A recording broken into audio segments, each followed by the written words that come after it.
It's obvious to begin with that we can distinguish two systems of power, the political system and the economic system. The former consists in principle of elected representatives of the people who set public policy. The latter, in principle, is a system of private power, a system of private empires that are free from public control, except in the remote and indirect ways in which even a feudal nobility or totalitarian dictatorship must be responsive to the public will. There are several immediate consequences of this organization of society.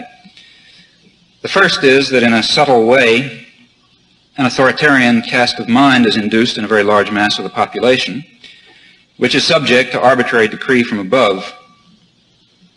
And I think this has a great effect on the general character of the culture, the belief that one must obey arbitrary dictates and accede to authority. And I think, in fact, a remarkable and exciting fact about the youth movement in recent years is that it's challenging and beginning to break down some of these authoritarian patterns.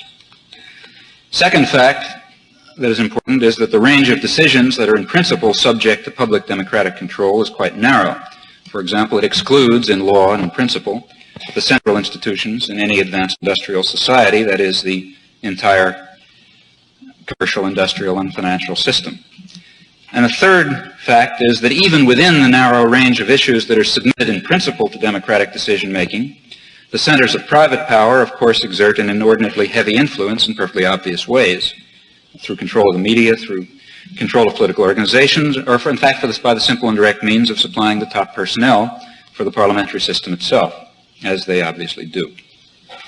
Dick Barnett, in a recent study of this, reports his study of the top 400 decision makers in the post-war national security system, that most have, I quote now, come from executive suites and law offices within shouting distance of each other in 15 city blocks in 5 major cities. And every other study shows the same thing. In short, the democratic system, at best, functions within a very narrow range in a capitalist democracy. And even within this narrow range, its functioning is enormously biased by the concentrations of private power and by the authoritarian and passive modes of thinking that are induced by autocratic institutions such as industries, for example. It's a truism, but one that must be constantly stressed, that capitalism and democracy are ultimately quite incompatible. And a careful look at the matter, I think, merely strengthens this conclusion. There are perfectly obvious processes of centralization of control taking place in both the political and the industrial system. As far as the political system is concerned, in every parliamentary democracy, not only ours, the role of Parliament in policy formation has been declining in the years since World War II, as everyone knows and political commentators repeatedly point out. The executive, in other words, has become increasingly more powerful as the planning functions of the state become more significant. The House Armed Services Committee a couple of years ago described the role of Congress as that of a sometimes querulous but essentially kindly uncle who complains while furiously puffing on his pipe, but who finally, as everyone expects, gives in and hands over the allowance. And careful studies of civil military decisions since World War II show that this is quite an accurate perception. Senator Vandenberg, 20 years ago, expressed his fear that the American chief executive would become the #1 world warlord of the earth, his phrase. That has since occurred. The clearest decision is the decision to escalate in Vietnam in February 1965 in cynical disregard of the expressed will of the electorate. This incident reveals, I think with perfect clarity, the role of the public in decisions about peace and war, the role of the public in decisions about the main lines of public policy in general. And it also suggests the irrelevance of electoral politics to major decisions of national policy. Unfortunately, you can't vote the rascals out because you never voted them in the first place. The corporate executives and the corporation lawyers and so on, who overwhelmingly staff the executive, assisted increasingly by a university-based Mandarin class, these people remain in power no matter whom you elect. And furthermore, it's interesting to note that this ruling elite is pretty clear about its social role. As an example, take Robert McNamara, who is a person widely praised in liberal circles for his humanity, his technical brilliance, and his campaign to control the military. His views of social organization, I think, are quite illuminating. He says vital decision-making in policy matters as well as business must remain at the top. That is partly, though not completely, what the top is for. And he goes on to suggest that this is apparently a divine imperative. I quote, "God is clearly democratic. He distributes brain power universally. But he quite justifiably expects us to do something efficient and constructive with that priceless gift. That's what management is all about. Management is in the end the most creative of all the arts, for its medium is human talent itself. The real threat to democracy comes from undermanagement. The undermanagement of a society is not the respect of liberty. It is simply to let some force other than reason shape reality. If it is not reason that rules man, then man falls short of his potential." End of quote. So reason, then, is to be identified as the centralization of decision-making at the top in the hands of management. Popular involvement in decision-making is a threat to liberty, a violation of reason. Reason is embodied in autocratic, tightly managed institutions.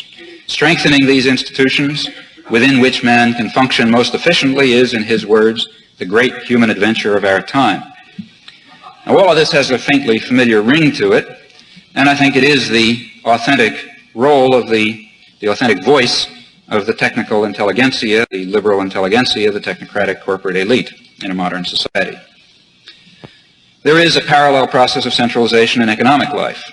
There's a recent FTC report which notes that the 200 largest manufacturing corporations now control about 2/3 of all manufacturing assets.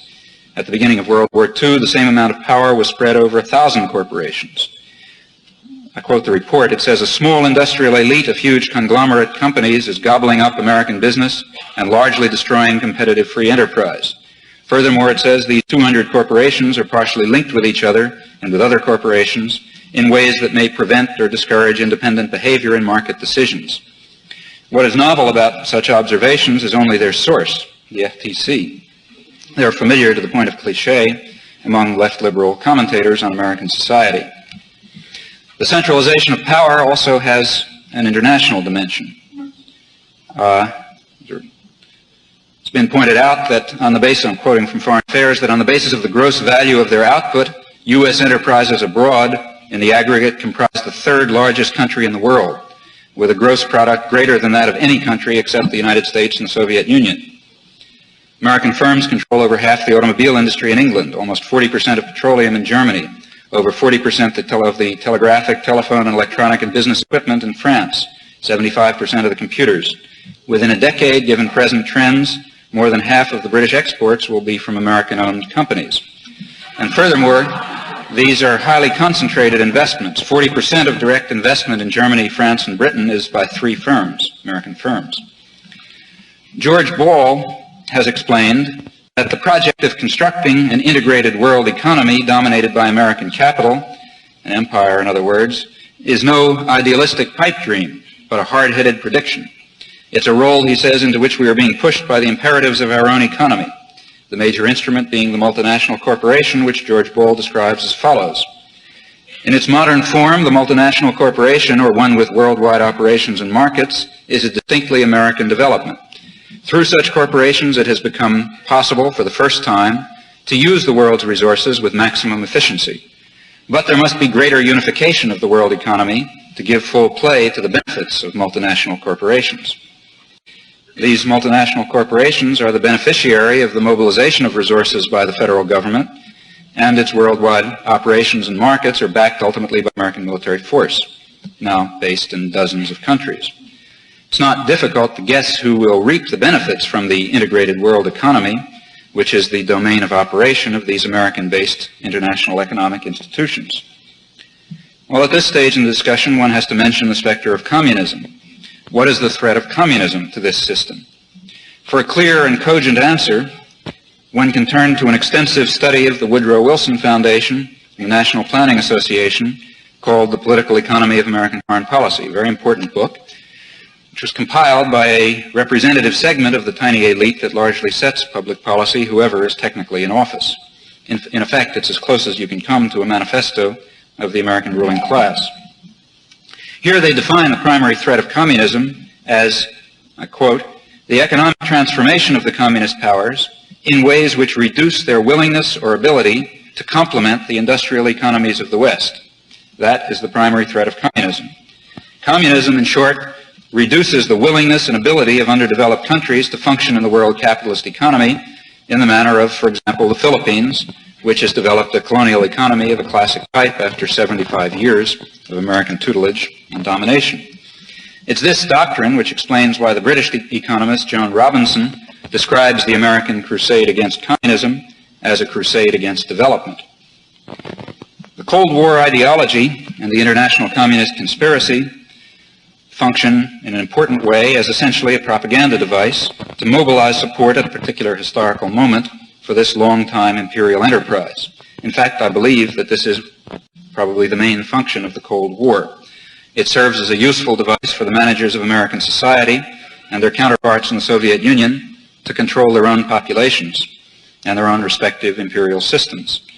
I think that the persistence of the Cold War can be in part explained by its utility for the managers of the two great world systems. Well, there's one final element that has to be added to this picture, namely the ongoing militarization of American society. How does this enter in? To see, I think one has to look back at World War II and to recall that prior to World War II, of course, we were deep in the Depression. World War II taught an important economic lesson. It taught the lesson that government-induced production in a carefully controlled economy, centrally controlled, could overcome the effects of a depression. I think this is what Charles E. Wilson had in mind in 1944 when he proposed that we have a permanent war economy in the post-war world. Of course, the trouble is that in a capitalist economy, there are only a number of ways in which government intervention can take place. It can't be competitive with the private empires, for example, which is to say that it can't be any useful production. In fact, it has to be the production of luxury goods, not capital, not useful commodities, which would be competitive. And unfortunately, there's only one category of luxury goods that can be produced endlessly with rapid obsolescence, quickly wasting, and no limit on how many of them you can use. We all know what that is. This whole matter is described pretty well by the business historian Alfred Chandler. He describes the economic lessons of World War II as follows. The government spent far more than the most enthusiastic New Dealer had ever proposed. Most of the output of the expenditures was destroyed or left on the battlefields of Europe and Asia. But the resulting increased demand sent the nation into a period of prosperity, the like of which had never before been seen.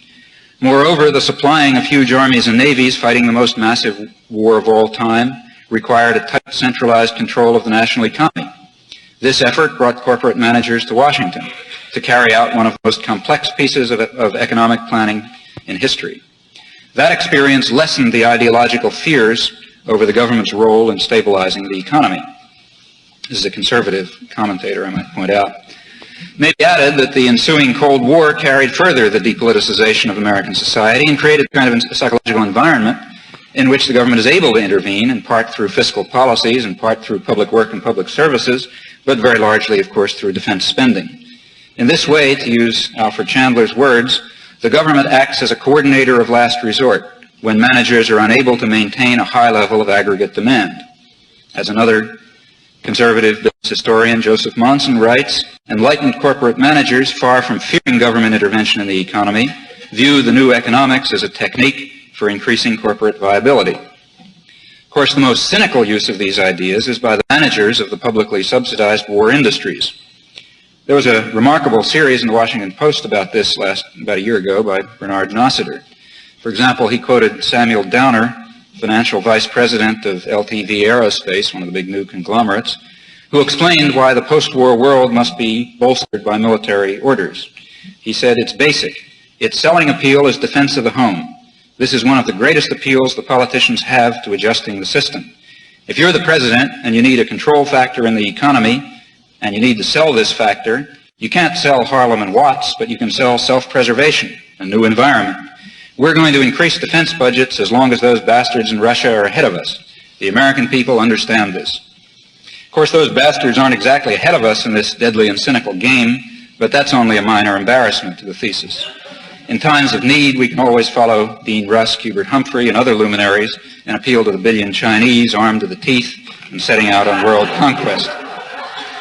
Again, I want to emphasize the role in this system of the Cold War as a technique of domestic control, technique for developing the psychological climate of paranoia and psychosis in which the taxpayer will be willing to provide an enormous, endless subsidy to the technologically advanced sectors of American industry and the corporations that dominate this increasingly centralized system. Well, of course, perfectly obvious that Russian imperialism is not an invention of American ideologists. It's real enough to the Hungarians or the Czechs, for example. What is an invention is the uses to which it's put.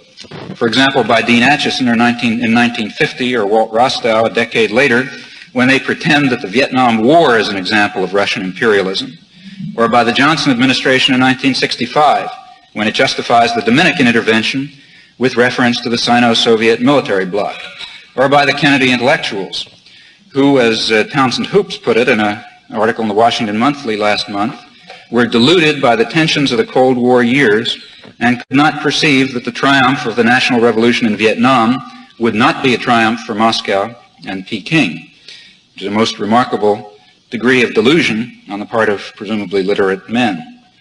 Or, for example, by Eugene Rostow, who in a recent book that was very widely praised by liberal senators and academic intellectuals outlined the series of challenges to world order in the modern era as follows: Napoleon, Kaiser Wilhelm, Hitler, and continuing in the post-war world, general strikes in France and Italy, the Civil War in Greece, and the attack on South Vietnam, where, he writes in 1968, Russia has put us to severe tests in its efforts to spread communism by the sword. Now, there's a very interesting series of challenges to world order: Napoleon, Kaiser Wilhelm, Hitler, general strikes in France and Italy, the Civil War in Greece, and the Russian attack on South Vietnam. If one thinks it through, he can reach some pretty interesting conclusions about modern history. Well, one can continue with this indefinitely. I mean to suggest that the Cold War is highly functional, both to the American elite and its Soviet counterpart, who in a perfectly similar way exploit Western imperialism, which they did not invent, as they send their armies into Czechoslovakia. It's important in both cases in providing an ideology for empire and for the government-subsidized system here of military capitalism. It's predictable, then, that challenges to this ideology will be bitterly resisted by force if necessary. Now, in many ways, American society is indeed open, and liberal values are preserved. However, as poor people and black people and other ethnic minorities know very well, the liberal veneer is pretty thin. Mark Twain once wrote that it is by the goodness of God that in our country we have those three unspeakably precious things: freedom of speech, freedom of conscience, and the prudence never to practice either of them. Those who lack the prudence may well pay the cost. Roughly speaking, I think it's accurate to say that a corporate elite of managers and owners governs the economy and the political system as well, at least in very large measure. The people, so-called, do exercise an occasional choice among those who Marx once called the rival factions and adventurers of the ruling class. And those who find this characterization too harsh may prefer the formulations of a modern democratic theorist like Joseph Schumpeter, who describes modern political democracy favorably as a system in which the deciding of issues by the electorate is secondary to the election of the men who are to do the deciding. A political party, he says, accurately, is a group whose members propose to act in concert in the competitive struggle for political power. If that were not so, it would be impossible for different parties to adopt exactly or almost exactly the same program. That's all the advantages of political democracy as he sees it. This program that both parties adopt, more or less exactly, and the individuals who compete for power, they express a narrow conservative ideology, basically the interests of one or other element in the corporate elite, with some modifications. Now, this is obviously no conspiracy. I think it's simply implicit in the system of corporate capitalism. These people and the institutions they represent are, in effect, in power, and their interests are the national interest. It's this interest that is served primarily and overwhelmingly by the overseas empire and the growing system of military state capitalism at home. If we were to withdraw the consent of the governed, as I think we should, we're withdrawing our consent to have these men and the interests they represent govern and manage American society and impose their concept of world order and their criteria for legitimate political and economic development in much of the world. Although an immense effort of propaganda and mystification is carried on to conceal these facts, nonetheless, facts they remain. We have today the technical and material resources to meet man's animal needs. We have not developed the cultural and moral resources or the democratic forms of social organization that make possible the humane and rational use of our material wealth and power. Conceivably, the classical liberal ideals, as expressed and developed in their libertarian socialist form, are achievable. But if so, only by a popular revolutionary movement rooted in wide strata of the population and committed to the elimination of repressive and authoritarian institutions, state and private. To create such a movement is the challenge we face and must meet if there's to be an escape from contemporary barbarism. Thank you.